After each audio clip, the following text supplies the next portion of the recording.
What's up, y'all? It's Uncle Freedom coming to you on a glorious and well-deserved day off. Hey, man, I want to say thank you to all of you. I appreciate you all sharing what I do, liking, subscribing, and more importantly, defeating the evil algorithm gods by commenting down below because it has been working. I've seen a lot of new faces that have never seen me before, and they found me through the home screen of all places. There we are. As always, if you're looking to support the channel, take a look in that description box. There's a link down there that says support the channel. Click that link. It'll take you right now to a Google Docs and soon to a website where everything Uncle Freedom will live. And if you were going to do it anyway and you follow those links, every little bit you do helps the channel out. And for that, I thank you, and it's amazing. So today we're going to take a look at something that's been kind of a minute coming, and that is the Glock MOS Instructor School kind of after action. Not only about the course, but what I noticed in the course, the gear that was run, and what failed, and more importantly, what didn't. So what is this class that we talk about? So it starts off, your first half a day is in the classroom where we're doing a discussion of the dots themselves, different footprints, the MOS system, liability concerns for agency-wise, as well as standardization on how to do things to make it work better within an agency. We also learned some things in this class, like one of those is there is no more Glock 17 MOS. That doesn't exist anymore. Now it is the G47. So if you want a Glock 17, you can still buy one. If you want a Glock 17 with an MOS, it's a Glock 47. So there's that. We also looked at some of those, the 49, the 45, which is my favorite. And we learned some new factory MOS options. Now, those of you that see this handgun will be no stranger to it. This is my Gen 545 Talos edition, which is the direct cut for the aimpoint acro. There is also one that you guys have seen as well, which is my Glock 47, which is direct cut for the RMR. Those are actually factory options, and I'll be a little more specific. So the Glock MOS, this happened before, and it was the Delta Point Pro footprint that you had it for. I believe there was one for the Doctor footprint or the Noblex. But the new versions that you can get for the MOS footprint are the MOS 5, which is what my 47 is. MOS 5 is an RMR cut. The MOS 6 is a direct cut for the Holosun 509T. That's right, they have their own cut from Glock just to fit that specific optic. And then you can get the MOS 7, which is a direct cut for the aimpoint acro.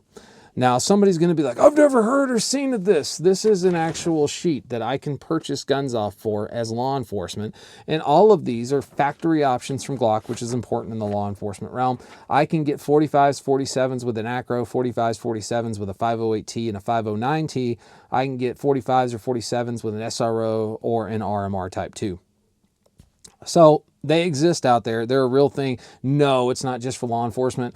Like, I didn't buy this as a law enforcement guy. This was got at Primary Arms, and I know more than one person that bought one when they did it. So it exists. Now, so the Glock MOS Instructor School is kind of a higher speed shooting school. And I know somebody's going to be like, man, what cool ninja stuff did you learn to do? We didn't. We did the fundamentals at a high level. Because you know how to become a super awesome SEAL Ninja Ranger John Wicky shooter. That's because you do the fundamentals at a high level, right? That's how you become fast and accurate. You do the fundamentals. You just do them very well. It's boring. There's nothing sexy about learning how to shoot proficiently. It's doing the fundamentals at an exceptionally high level. Like, that's all it is. So don't let anybody sell you snake oil. Like, you need to work on things like your grip and your stance and releasing the tension out of your shoulders so that you don't have so much freaking tension in your body. And, running the trigger. Like, you learn how to do these things at a high level, you become a very good shooter. It's just kind of how it works. And you do a lot of that in dry fire, which I just teamed up with Mantis. So we're going to be doing that game here coming up. But yeah, we went through a lot of the standard stuff, your grip, your stance, sight picture, parallax, what parallax looks like on an optic, extreme north, south, east, west, in the corners, like what does that look like, shooting while moving. And then we went into something known as target focus shooting, which for those of you that don't understand how red dots work, red dots are target focus shooting. It's where you present out and you're staring at the target and the sights are just on the target. I actually commented on a video that was by Joe Tedeye, recently, last week, where he talked about hard front sight focus. And I'm like, dude, man, the people that get paid paychecks to shoot fast and accurate shoot target focused and not front sight focused. You can do that even with an iron sight gun. So this is my Gen 3 Glock 22. This is an issued handgun for me. I have the Mod Light PL350 G2 with the PLHV2 head on here. When I shoot this gun, I do not shoot this gun front sight focused. I shoot this gun both eyes open, hard focus on my target, and my sights are just blurry. and the thing, but they're lined up, and I'm fast and accurate that way because target focus shooting works. But something we did go over in this class, which I've heard it mentioned before, but I'll bring it up here.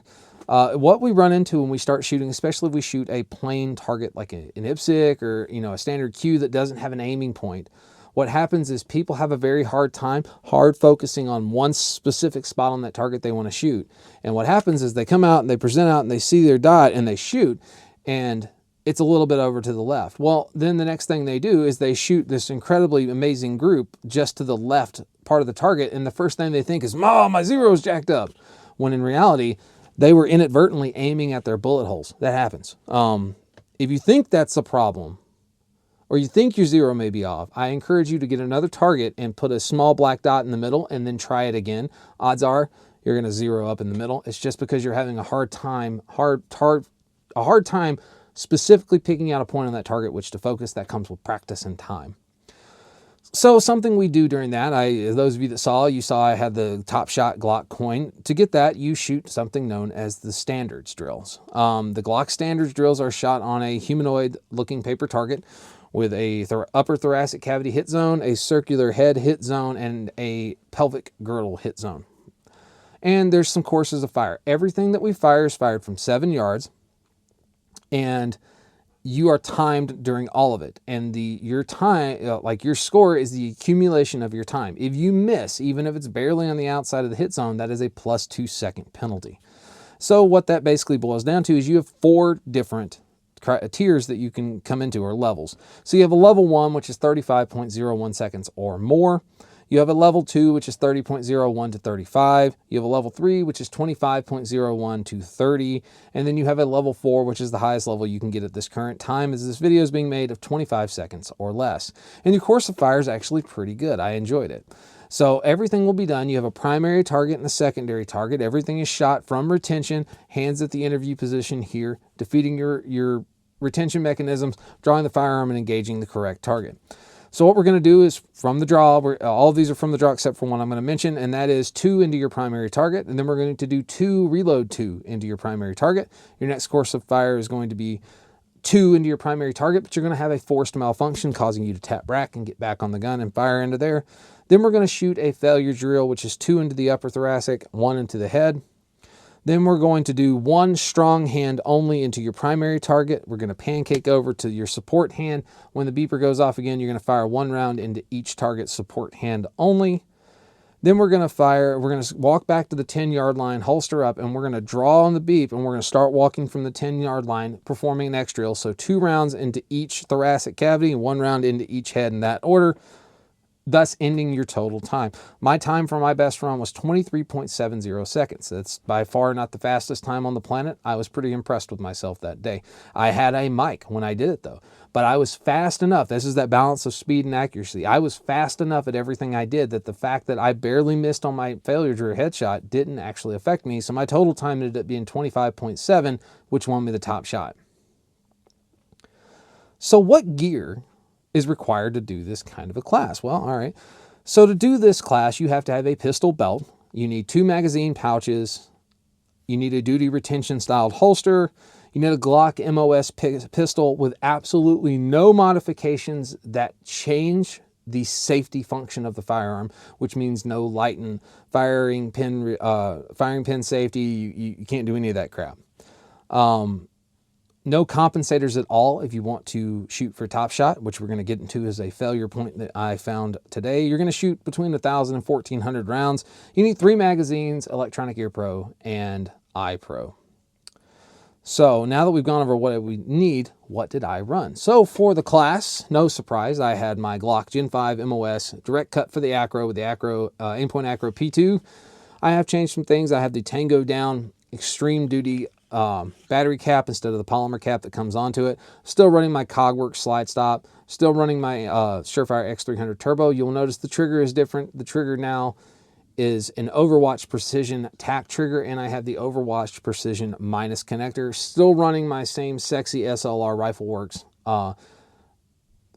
short magwell, I believe is what this one's called. I have the Ameriglow GL sights on here.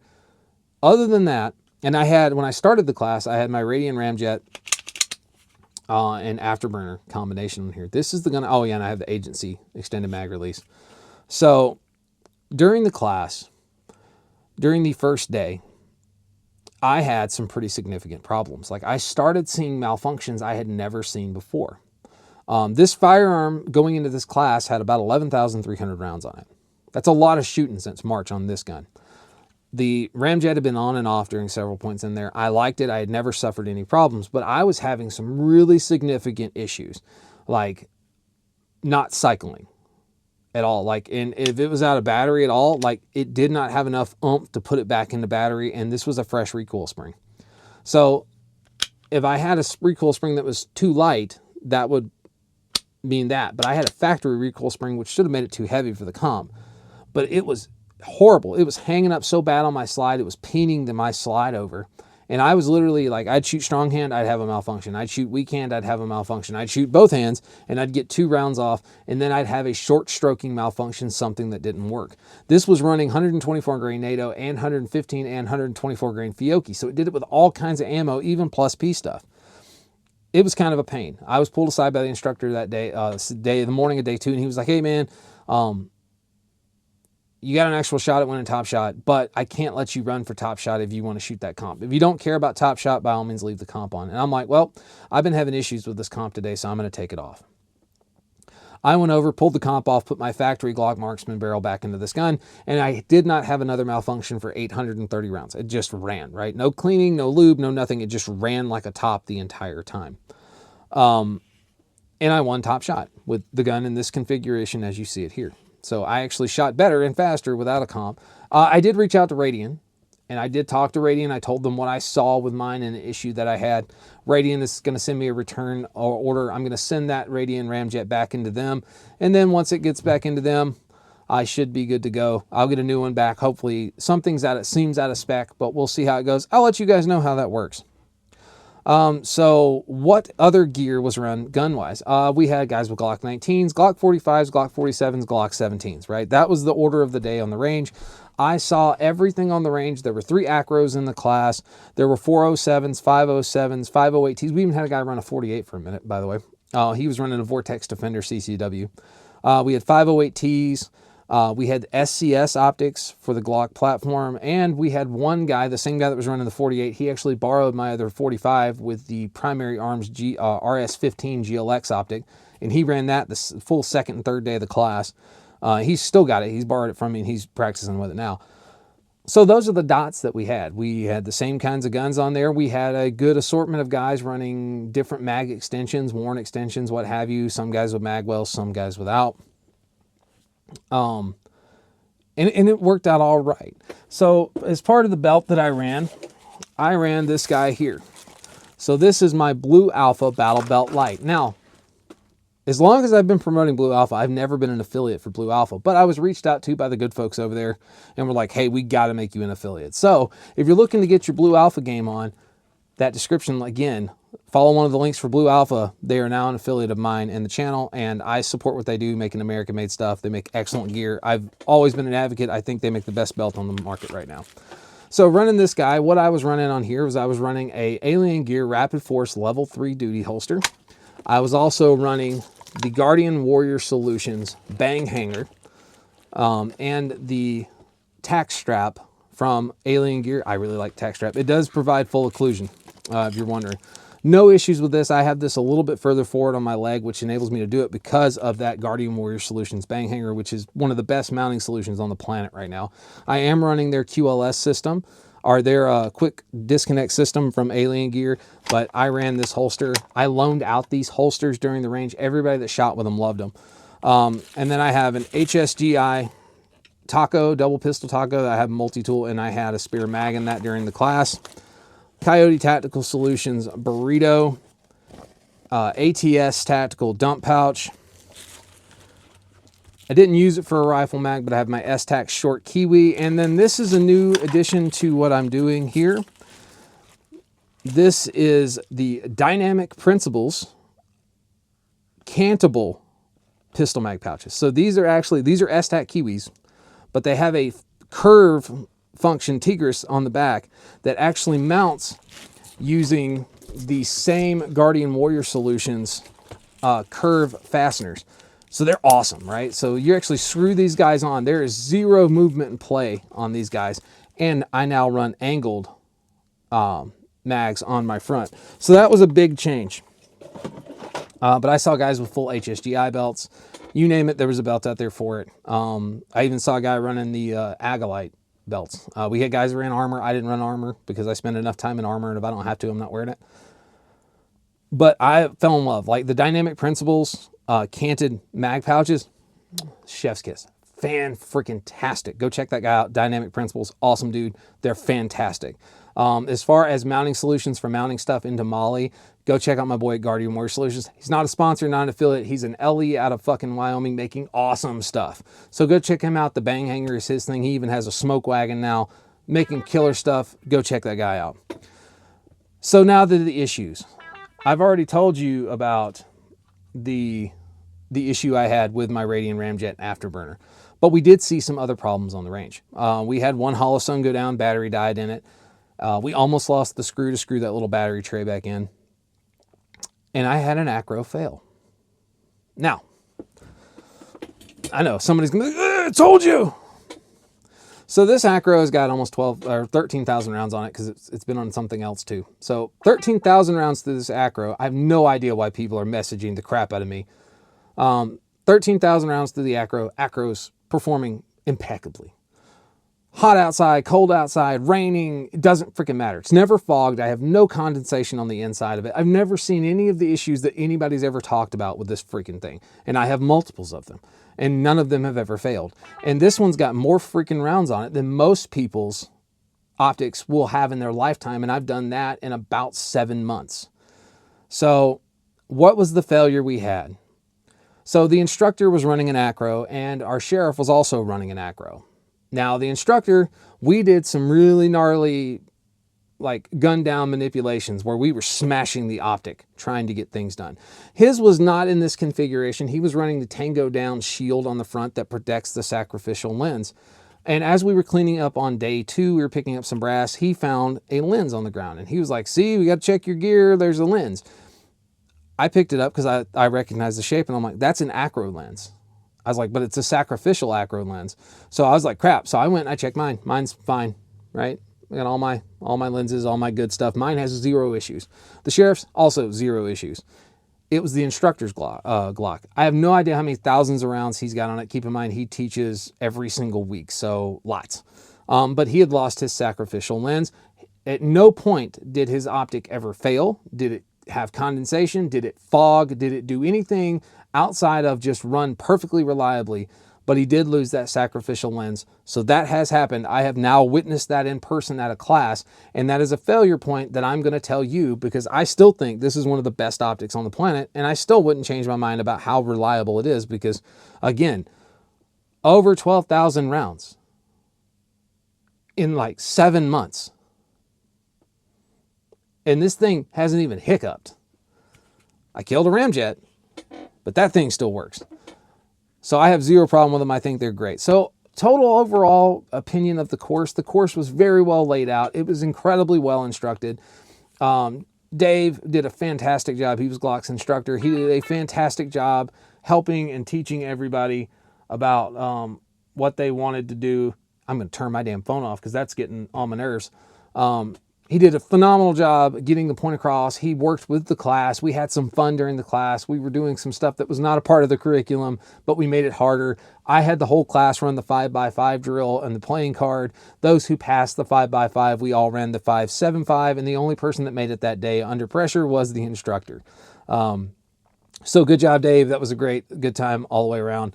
The class, like I said, very well presented. Glock will not let you have their targets. I asked for spares and they said no. But it is a reduced hit zone. I like their accuracy standards. Their time standards are pretty good. It's a good metric. You win a coin if you're good enough that day. And yeah, you get a chance to vet your gear. Like you get a chance to vet the mag pouch places. You beat the gun hard enough that things break. and that's always a good time at a course. So I would highly recommend it if you get a chance, if you see them coming to your area, or they're down in Georgia or what have you, if you get a chance to go to a Glock instructor level school or a Glock operator school. They have an MOS operator school, they have a Glock operator school. If you get a chance, I highly recommend you check them out. Very well presented, good information. And even though I've been doing this for 20 years at this point, I still learned some things I had never seen before in my life. And one of them is the 3R method for getting rid of a double feed in a handgun. So, or a failure to extract with a handgun. So awesome, awesome stuff. Great time all the way around. Highly recommend it. Like I said, gear functioned well, except for that one issue. And we're going to see if it was in fact something out of tolerance or if I just went all bitch handed. I don't know, but Radian's going to let me know that. Again, the new gear, Dynamic Principles, and the Guardian Warrior Solution stuff held up fantastic. Highly recommend their stuff. Very well made, very good stuff. And again, if you were looking to get into the Blue Alpha gear game, because I am a huge Blue Alpha belts advocate, even off duty, on duty, doesn't matter. Go check them out. Link down in the description below. Follow the support stuff. Do your thing. Guys, as always, I am Uncle Freedom. Take care of yourself. Take care of each other. Thanks for hanging out with me today. And until next time, I'll see you later.